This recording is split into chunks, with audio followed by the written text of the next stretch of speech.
Eu gostaria de chamar aqui, nesta oportunidade, eu quero bendizer a Deus pela vida do pastor Alex Rangel e do pastor Binho, que nos abençoaram com discípulos seus, que é o Paulo e a Jana. Por gentileza, fiquem em pé, amém? E já quero convidá-los para vir aqui, por gentileza, apresentar vocês à igreja.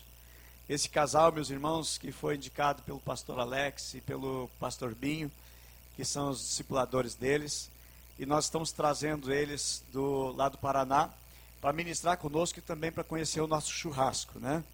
Então, que Deus venha abençoar muito a vida de vocês, amados. É com alegria que nós recebemos vocês, amém? Que sejam amados por nós aqui. Nós queremos receber muito de Deus através dos princípios, daquilo que Deus tem colocado na vida de vocês, não apenas daquilo que vocês ministram em conferências, mas daquilo que vocês vivem também, e por ver o crescimento do trabalho de vocês, em nome de Jesus, amém? Então, aplaudindo ao Senhor Jesus pela vida deles, vamos recebê-los com muita alegria e honra.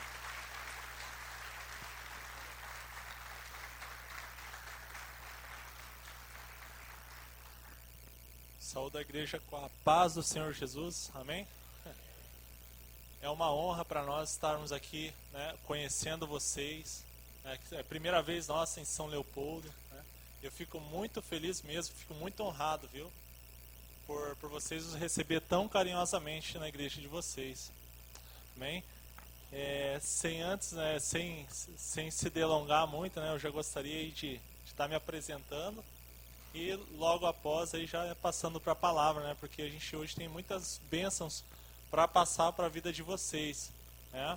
Então, o meu nome é Paulo, como o pastor Adalto já me apresentou.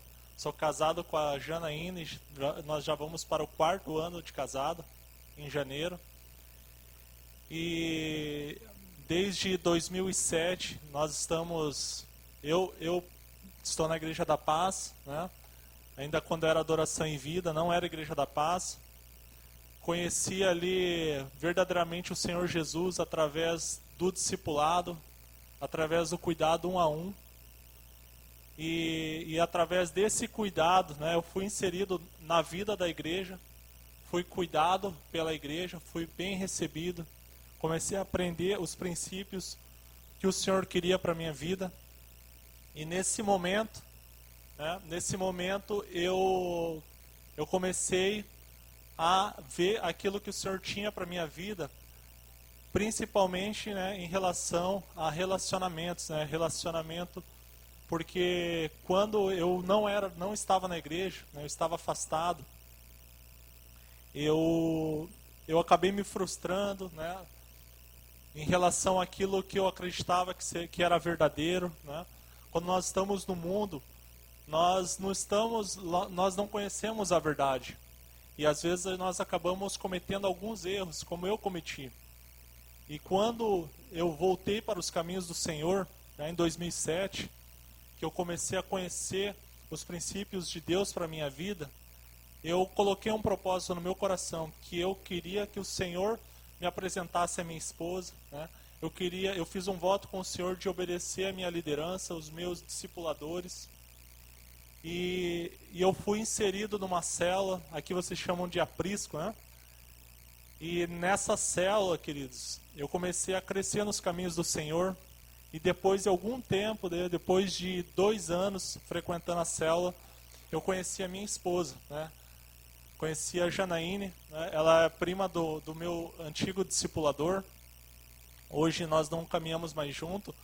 Hoje eu tenho sido caminhado pelo pastor Binho. Mas conhecia a minha esposa e nesse período aí nós, né, só conversávamos ali na célula, porque eu tinha no meu coração, né, que eu queria que o Senhor me apresentasse a minha esposa.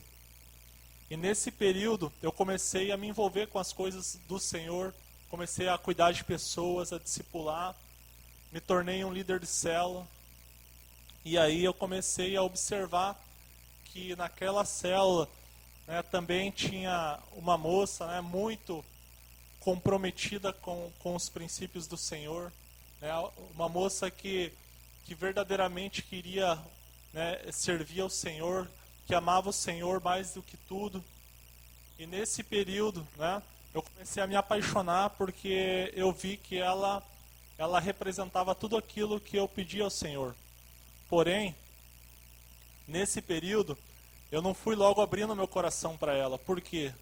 Porque eu poderia estar apaixonado, né, como eu já tive apaixonado algumas outras vezes, e o coração, a Bíblia fala que o coração é enganoso, né? E eu queria que o Senhor confirmasse a minha esposa. E aí eu conheci os princípios do romance real, né? Depois a minha esposa vai estar explicando mais um pouco para vocês desses princípios. E aí eu orei com o meu discipulador, ficamos 1 ano orando para que o Senhor viesse a confirmar. Nesse tempo, eu cresci muito fazendo a obra do Senhor, né? Cuidando de pessoas, cuidando de células. E a minha esposa também, ela começou a crescer, né? Ela teve uma célula de solteiras, começou a cuidar de moças também. E nesse tempo, né, nesse tempo nós começamos a crescer, e aí, né, eu senti a paz no meu coração de poder, né, abrir isso a ela. Mas aí a gente já tinha as bênçãos dos nossos discipuladores, né, eu já tinha a bênção do discipulador, antes deles abrirem para ela, né.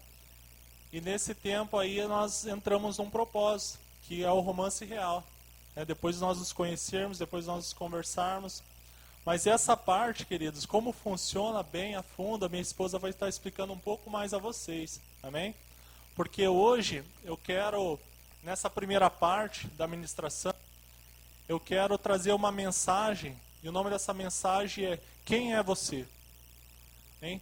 Porque não adiantaria nada nós estarmos falando sobre romance real, sobre seguir esses princípios, se antes eu não falasse sobre quem é você. Se antes eu não falasse a sua verdadeira identidade no Senhor. Amém? A palavra de Deus diz, né, que nós, desde quando nós entregamos a nossa vida ao Senhor, nós nos tornamos príncipes e princesas do Senhor. E o preparo para um príncipe ou para uma princesa é diferente. Já não é mais, nós não somos mais tratados como pessoas comuns. Amém? Então, o tema dessa mensagem é: quem é você?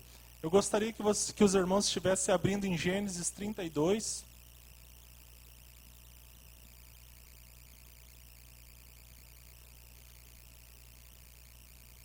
Trinta e dois, 28.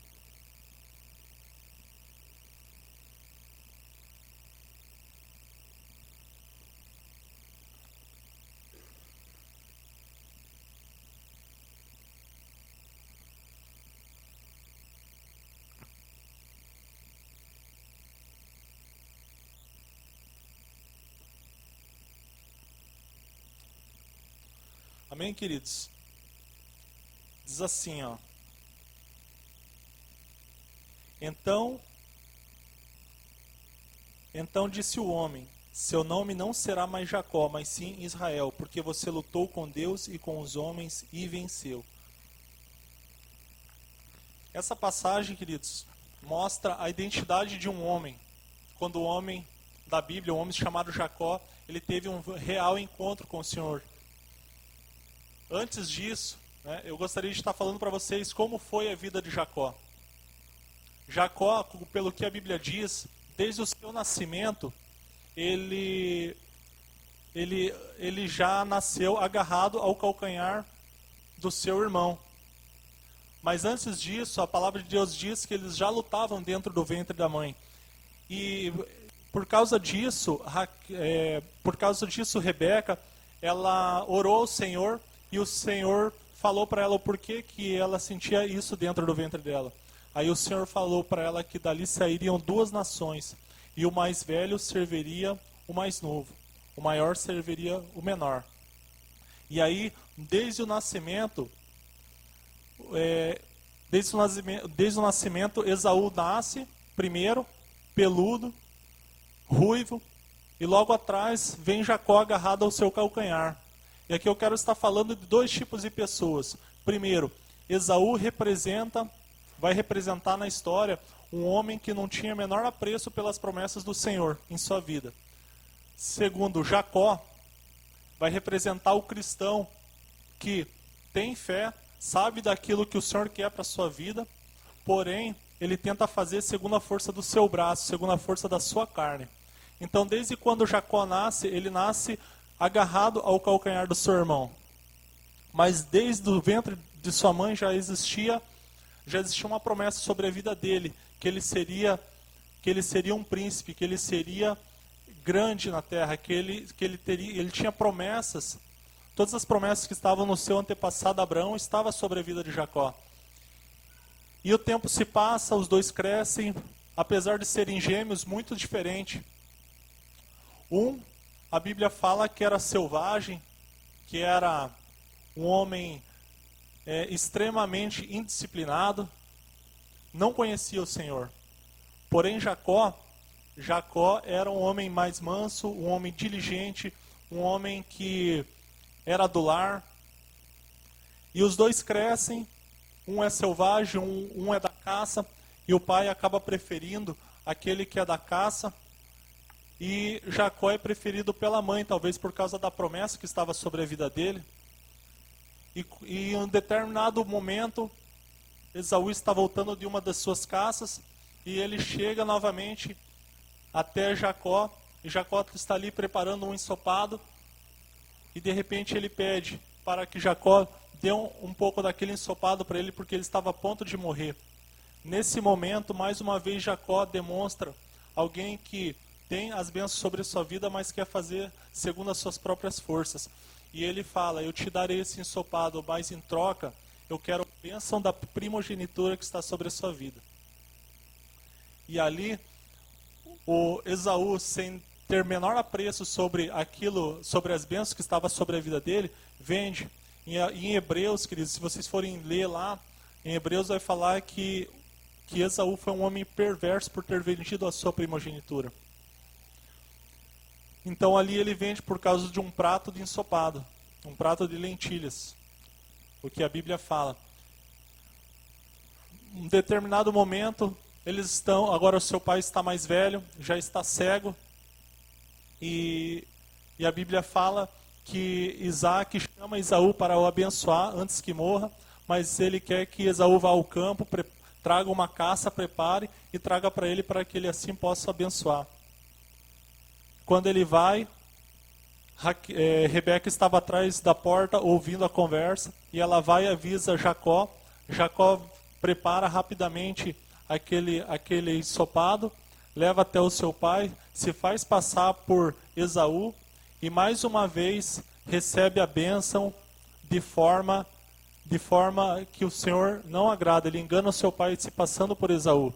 E mais uma vez ele está fazendo aquilo de acordo com a sua carne. De repente, queridos, Esaú chega, fica sabendo o que aconteceu, e a palavra de Deus diz que no seu coração ele fica irritado de uma tal forma a ponto de querer matar o seu irmão. Agora Jacó ele tem que fugir para a terra da sua parentela, porque senão o seu irmão ele vai matar.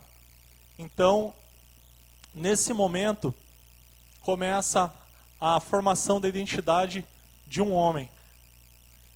Ele vai até a terra de Labão, mas no caminho ele tem um real encontro com o Senhor. E a palavra de Deus diz que Jacó, ele tem um encontro com o Senhor no deserto, e lá ele vê uma escada apoiada na terra que dava até o alto. E essa escada, os anjos subiam e desciam por essa escada. Aqui, queridos, essa escada está representando o Senhor Jesus, porque o Senhor Jesus diz em João capítulo 1, versículo 15, que ele é o caminho, 15:15, ele é o caminho e ninguém vai ao Pai a não ser por ele. Então ele está representando essa escada lá no Antigo Testamento. Jacó vai, conhece Raquel, se apaixona por Raquel, e nesse momento ele mais uma vez tenta negociar as bênçãos de Deus através da sua força. Ele fala com Labão que por troca de 7 anos de trabalho, se Labão daria a filha dele para se tornar a esposa dele.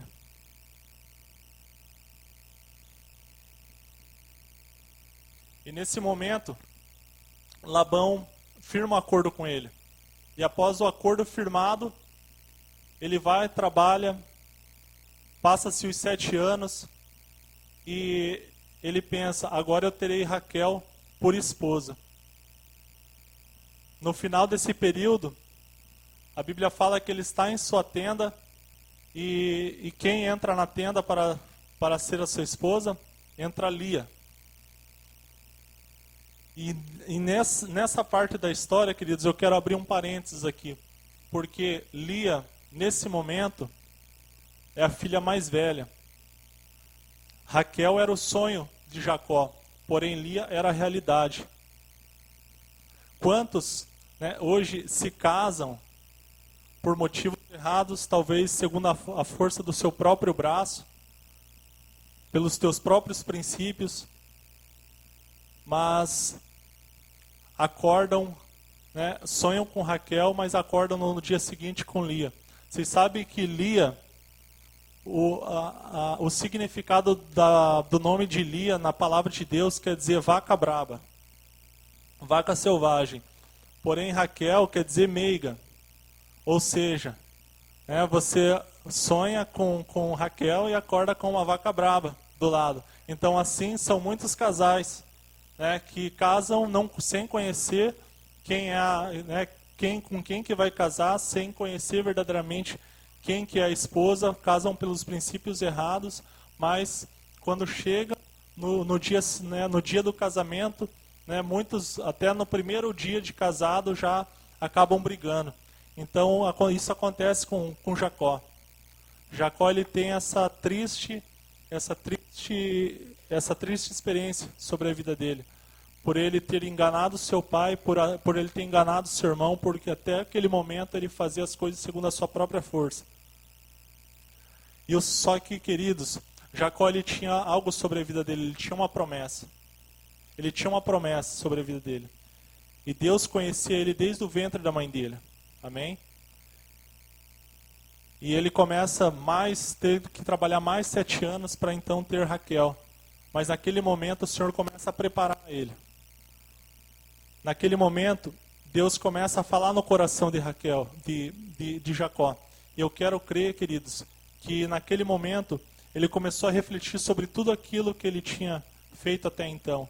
Sobre as pessoas que ele tinha enganado, sobre aquilo que ele tinha feito com o pai dele. E ele começa a refletir. E chega um determinado momento ali da história, ele já está muito rico. Surge ali uma desavença entre ele e Labão. Labão, todas as vezes que Jacó tinha, todas as vezes que acontecia algum animal fosse morto, ou alguma besta viesse comer algum animal, sempre quem pagava o prejuízo era Jacó. Porém, Jacó sempre era próspero. Por quê? Porque ele tinha a bênção de Deus sobre a vida dele.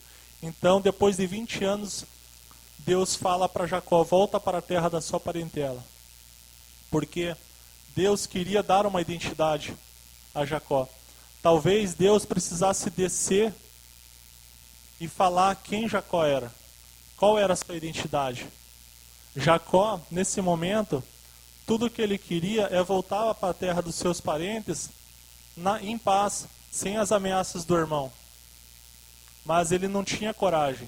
Ele sabia que as promessas de Deus estavam sobre a vida dele. Ele sabia que ele prosperava. Ele já tinha visto Deus no deserto, já tinha visto uma escada, Deus falando com ele. Porém, ele não conseguia, pastor. Ele não conseguia voltar para a terra da sua parentela em paz. Por quê? Porque ele não acreditava nele mesmo. Ele não sabia quem ele era diante de Deus. Então, ainda no deserto, quando ele está voltando, a palavra de Deus diz que ele está atravessando um vale. Esse vale se chama Jaboque, e é o vale do esvaziamento. E ele passa toda a sua família, ele passa as suas esposas, os seus filhos, e ele fica por último. E naquele momento ele fica sozinho com Deus.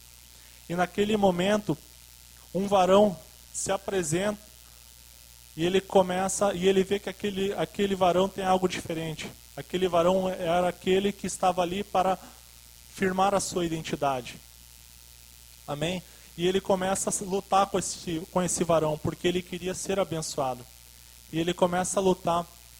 E aquele varão queria que ele soltasse, mas ele não iria soltar até a sua bênção ele ter. E quando já estava quase amanhecendo o dia, aquele homem pergunta a Jacó: qual é o seu nome? Meu nome é Jacó. É enganador. Talvez até aquele momento, para ele era um enganador. Talvez até aquele momento ele tinha enganado tudo, todo mundo e a todos. E ele precisava, aquele varão precisava falar para ele quem ele era, desde antes dele nascer. Então o seu nome não será mais Jacó, mas sim Israel, porque lutaste com Deus e com os homens e prevaleceste. Então naquele momento Deus ele fala quem que é Jacó. Talvez ele naquele momento ele era um enganador, mas lá no céu desde sempre ele foi príncipe. Desde sempre Deus tinha uma promessa sobre a vida dele. Então quem você é? É muito legal a gente saber quem nós somos. É muito legal nós sabermos a nossa real identidade. A Bíblia fala que o cristão, desde o dia que ele aceita o Senhor Jesus como Senhor e Salvador da sua vida, a sua natureza ela é transformada. O Senhor nos conhece desde quando nós estávamos no ventre da nossa mãe. Jeremias capítulo 1, versículo 5. Se vocês puderem acompanhar comigo.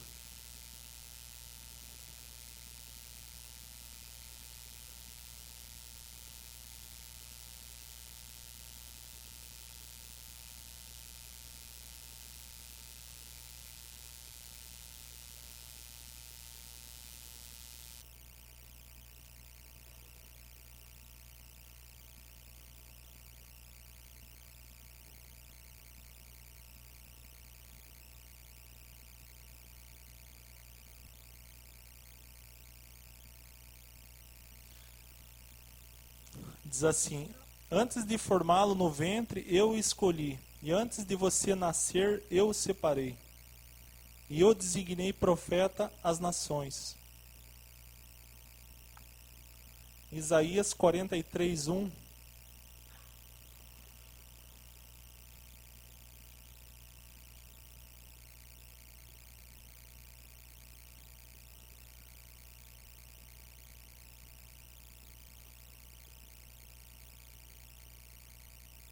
Isaías 43, 1 diz assim: mas agora sim diz o Senhor, aquele que o criou, ó Jacó, aquele que o formou, ó Israel, não tema, pois eu o resgatei, eu o chamei pelo nome, e você é meu. Amém? Assim é como o Senhor nos vê. Assim é como o Senhor nos vê. Ele nos conhece desde o ventre da nossa mãe. Melhor do que conhecer alguém é você ser amigo de alguém. Amém? Melhor do que você conhecer alguém é você ser amigo de alguém. João 15, 15 diz: melhor, já não vos chamo mais de servo, porque um servo não sabe o que o seu senhor faz. Mas tenho-vos chamados de amigo, porque tudo o que meu Pai faz tenho vos tornado conhecido. Assim o Senhor Jesus nos chama de amigos. E o que nós precisamos fazer para ser amigos de uma pessoa? Nós precisamos passar junto com essa pessoa. Nós precisamos passar tempo com essa pessoa. Conta uma história, né, uma vez que lá onde houve aquelas guerras no Vietnã, uma bomba caiu sobre um orfanato. E nesse orfanato morreram muitas crianças e algumas pessoas que cuidavam daquelas crianças. E aí quando os médicos americanos chegaram naquele orfanato destruído, encontraram ali algumas crianças machucadas e entre elas estava uma moça, uma menininha bem machucada, agonizante, precisava de sangue. E eles começaram a fazer vários testes naquele lugar para ver quem que poderia ser o doador de sangue para aquela menininha. E se ninguém não aparecesse nenhum doador, certamente aquela menininha morreria. De repente, um garotinho ele levanta sua mão e eles chamam ele até aquela menina, espetam-lhe uma agulha no braço e eles começam ali os procedimentos para poder doar o sangue para aquela menininha que tanto precisava. E aí aquele garotinho ele começa a suspirar e o médico estranha e pergunta: está tudo bem com você? Está doendo? E aí ele diz que não, ele balança a cabeça, mas ele tampa os olhos e ele começa a suspirar novamente e de repente ele começa a chorar incontrolavelmente. Até daí nesse momento já estava claro que alguma coisa estava de errado. Nisso chega uma moça vietnamita, uma enfermeira, e eles falam: converse com ele para ver o que está acontecendo. E ela começa a conversar e essa criança ela começa a ficar tranquila. Ela começa a se tranquilizar aos poucos. E aí os médicos perguntam para a enfermeira: o que aconteceu com ele? O que aconteceu? Por que ele estava chorando? Daí ela explica: é porque ele pensou que fosse morrer, ele pensou que ele teria que doar todo o seu sangue. E aí os médicos perguntaram: mas se for assim, então por que ele quis ser voluntário para doar o sangue? Daí o garotinho respondeu: é porque ela é minha amiga. Então isso é o valor de uma verdadeira amizade. Amém? E foi isso que o Senhor Jesus nos fez. Jesus ele falou que não existe amor maior do que aquele que dá a sua vida pelo amigo, que dá a sua vida pelo outro. E o Senhor Jesus ele nos demonstra o maior exemplo de amor, é o que ele fez por nós. Mas melhor ainda do que ser amigo de alguém, é você ser pai. É aquilo que Deus quer ser para nós, Ele quer ser pai. A Bíblia fala que através de Jesus, nós nos tornamos filhos de Deus. Deus nos deu o direito de ser filhos. Todo aquele que crê no Senhor e em sua obra na cruz, deu-lhes o direito de se tornar filhos de Deus. E é isso que o Senhor quer ser para nós. Ele quer ser mais que um amigo, ele quer ser um pai. Dr. Dobson, um psicólogo americano muito famoso, ele faz uma pergunta: quando é que o menino se torna homem? Quando que é? Ele pergunta: será que é quando ele atinge uma certa idade? Ou será que é quando ele começa a ter barbas? Ou será quando a sua voz começa a engrossar? E aí o doutor responde: é quando o pai declara: filho, você é homem. É nesse momento que o filho se torna homem. É nesse momento quando o pai lhe firma a sua identidade. E nós que somos filhos de Deus, porque o Senhor Ele está hoje aqui firmando a nossa identidade. Desde quando Ele olha para Jacó, Ele diz: tu não se chamarás mais Jacó, mas sim Israel. Ele está firmando a identidade de Jacó. Aqui o Senhor hoje Ele está também nos firmando a nossa identidade. Quem nós somos? Nós somos filhos de Deus. E como o Senhor Ele é rei, nós somos seus príncipes. E nós iremos reinar com Cristo na terra. Amém? E desde já nós estamos sendo preparados através dos nossos apriscos, através dos discipulados, através dos pastoreamentos. Nós estamos já num treinamento. Nós estamos sendo treinados, passando tempo com o Senhor. Nós estamos sendo treinados, fazendo as coisas que agradam ao Senhor. Então, os princípios são diferentes. A nossa vida ela tem que ser diferente. Eu quero que vocês abram lá em 2 Coríntios, capítulo 6, versículo 17.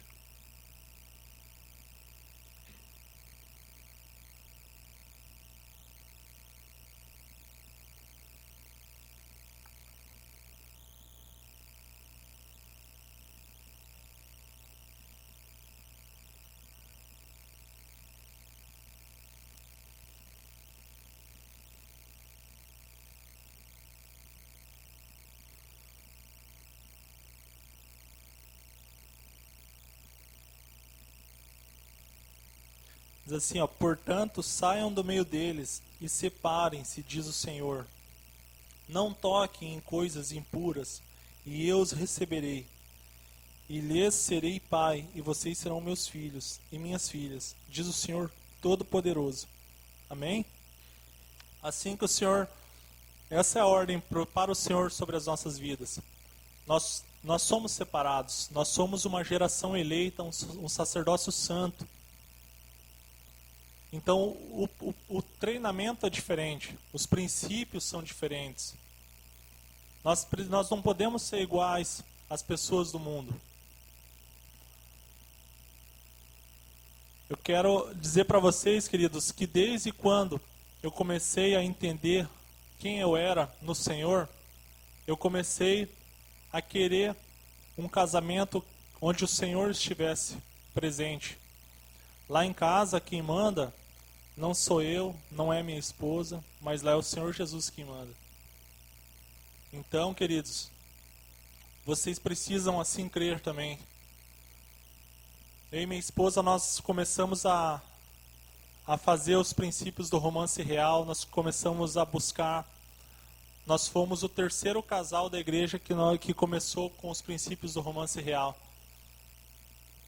Era tudo muito novo ainda. Nós começamos a buscar, começamos a ler em apostilas o material que vinha, porque nós não tínhamos ainda referências que pudessem nos ensinar. Porém, nós começamos a buscar no Senhor. Eu comecei a observar nela as atitudes, como que ela era com Deus, como que ela era com a família dela. Ela começou a me observar também. Nós começamos a buscar o Senhor juntos, mas nunca ficávamos juntos para conhecer-se fisicamente. É o que o mundo lá fora hoje tenta ensinar. Muitos nos perguntavam, mas e se não gostar do beijo? Né? E se vocês não gostarem? Eu tenho a honra de falar para vocês, queridos, assim, isso daí é algo que eu fico muito feliz. Eu tive fé que essa seria a mulher para a minha vida, porque eu comecei a observar a quem ela era no Senhor. A minha preocupação de como ela era fisicamente, conhecendo ela fisicamente, isso daí eu não fiquei pensando naquele momento, porque eu sabia que isso eu poderia ser feito no casamento mesmo. Tem coisas que é para ser feita quando solteiro.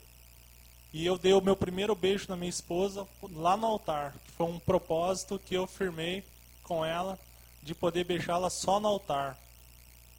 E nós começamos a nos conhecer um ao outro, começamos a caminhar junto, cuidar de pessoas, nos casamos, e no casamento eu pude conhecer ela melhor, agora intimamente, e o nosso casamento a cada dia é melhor. Cada ano que se passa, nosso casamento tem sido cada vez melhor, porque nós temos sim as nossas dificuldades de casais, porém nós sabemos, eu me surpreendi com ela, pastor, no casamento.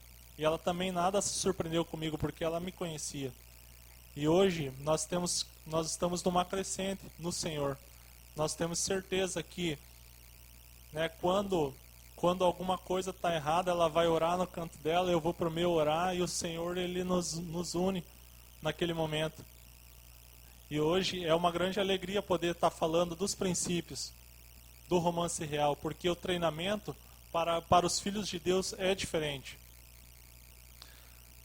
Para os casados, Jacó, ele acordou do lado de Lia, da vaca brava. Porém, eu quero dizer a vocês que Lia era a que dava filhos para Jacó. Amém? Às vezes, tem alguns aqui que pode ter sonhado com algo e acordado com uma outra realidade. Porém, eu falo para vocês que nunca é tarde para vocês reconstruírem os sonhos do Senhor. É a realidade que vai te dar filhos. Amém? E o Senhor Ele quer te abençoar, queridos. Por isso que nós estamos aqui nós vamos trazer a vocês os princípios do romance real. Porque não importa Hoje vocês precisam primeiramente entender quem vocês são. Para que vocês possam entender os princípios do romance real, vocês precisam entender quem vocês são no Senhor. Jacó, ele teve a sua identidade mudada e ele foi abençoado porque Deus tinha uma promessa sobre a sua vida. E eu declaro que Deus, ele também tem uma bênção sobre a sua vida. Amém? E não importa em qual circunstância que você se casou, não importa até onde, até como que você está hoje. Se você é solteiro e você ainda não se casou, busque o melhor do Senhor para a sua vida. Amém?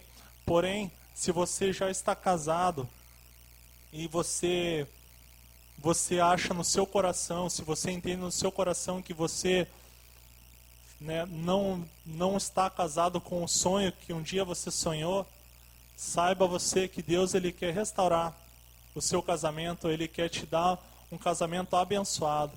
Amém, queridos? Então essa palavra do romance real é para todos, não é apenas para os solteiros, mas é uma palavra para os casados também, porque nós estamos construindo uma cultura de santidade em nossa geração, que eu creio, queridos, que vocês vão viver esses princípios, os filhos de vocês podem viver esses princípios, se assim vocês ensinarem. Amém? E nós iremos na contramão do mundo, diante daquilo que tudo que o mundo tem ensinado, que as pessoas elas podem casar e descasar quantas vezes elas quiserem, assim como trocam de roupa, né? Nós podemos dizer sim que é possível. Nós conhecemos alguém que o Senhor nos apresenta e nós temos um casamento abençoado, assim como eu estou tendo com a minha esposa. Amém? Eu declaro que vocês também viverão uma bênção. Eu creio que vocês já são. Estava hoje conversando com o pastor de vocês e ele contou para mim que vocês já tiveram muitos casamentos, né, segundo a corte. Né, hoje vocês vivem os princípios. Amém? Mas eu quero hoje trazer essa palavra, eu e minha esposa, para que nós possamos acrescentar a vida de vocês. Amém, queridos? E que vocês venham ser abençoados. Talvez, queridos, existe alguém em nosso meio que já tentou de várias formas ser feliz. Talvez você já casou, você já se frustrou. Talvez você já tentou muitas vezes a felicidade e não deu certo. Mas eu quero falar para você que é possível. Que o Senhor, ele precisa de você. Existe uma história de um soldado. Esse soldado ele era britânico. E lá na guerra uma granada estourou perto dele e ele perdeu as suas 2 pernas. E aí quando ele está no hospital ele pede para que a enfermeira lhe tire a vida. E ele chama a enfermeira fala, mas eu não tenho essa autoridade. Ele falou, mas quem tem? Olha, talvez o médico-chefe ele tenha essa autoridade. Ela chama o médico. E ele explica a história, ele fala que ele não tem mais vontade de viver, porque ele já perdeu suas pernas e agora ele é um inútil. O médico fala, olha, nem se eu pudesse, eu faria, porque eu fiz um juramento de salvar vidas e não tirar vidas. Mas tem alguém que tem essa autoridade. E ele fala que quem tem essa autoridade é o próprio rei. Então eles juntos escrevem uma carta e o médico, comovido com a situação do rapaz, ele se compromete em levar essa carta até o rei, para que o rei possa dar ali a autorização para que ele tirasse a vida. Então eles fazem uma carta explicando tudo novamente, né? E o jovem explica a sua situação e manda para o rei.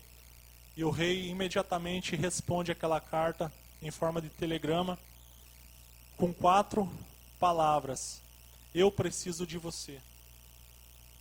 Assinado o rei. Diz que naquele momento, aquele jovem ele começou a chorar, mas dessa vez era um choro de alegria. Por quê? Porque ele estava se sentindo inútil. Talvez alguns estejam se sentindo assim porque já tentaram a felicidade, tiveram uma grande frustração. Mas o rei, o seu rei, o rei Senhor Jesus, ele está dizendo assim para você: eu preciso de você, não desista. Eu tenho uma vida nova para te dar. Amém, queridos? Então, essa palavra, né, é uma palavra poderosa que vai impactar a sua vida. Os princípios do romance real. Aquilo que o Senhor tem para você, porque todo aquele que decide viver os princípios, um estilo de vida no Senhor, o Senhor, Ele o abençoa e te dá um casamento feliz, Ele te dá uma vida feliz. Amém, queridos? Eu quero que vocês se coloquem de pé nesse momento.